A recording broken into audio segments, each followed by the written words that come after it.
Hey y'all, this is Amber with Backwards Distilling Company. I'm here in my kitchen again today. This is day 2. And if you tuned in last night, we made a really tasty cranberry-based cocktail. We've got more cocktail videos coming your way from all of our bartenders. But while we're waiting for those to come in, we thought we might take a minute to teach you how to make simple syrup in case you've never made it before. That way you'll be ready to take on the rest of these cocktails that all of our bartenders have working up for you. So we're gonna do that today. Just be a quick and easy video.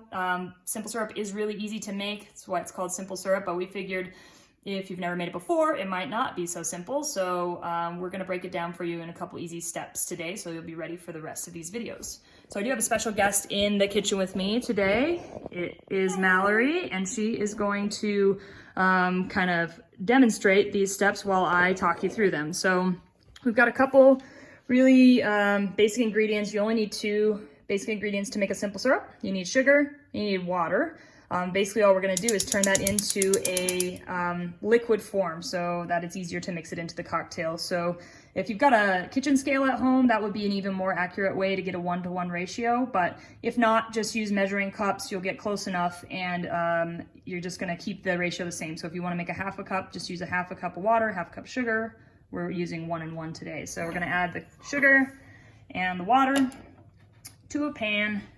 It's just on medium heat. What you don't want to do is let this boil to the point it would eventually turn into like caramel or become super sticky, thick, and hard candy. So we're just going to keep it on low heat and make sure we're keeping an eye on it.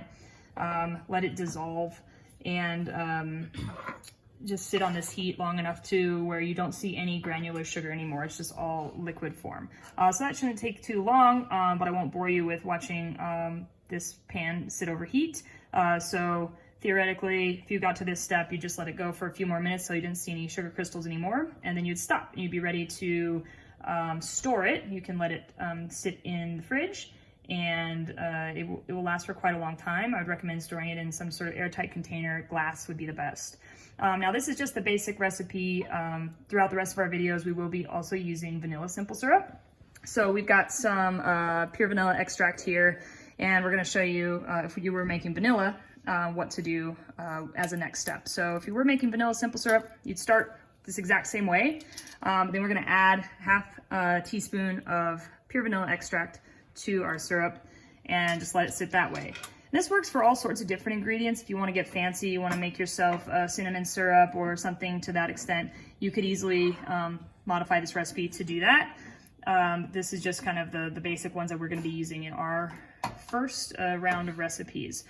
So all we're going to do now is let that sit, let it dissolve, and then get it in the fridge for storage for the rest of our cocktail videos. Please feel free to ask any questions in the comments, and we'll see you soon. Bye. Bye.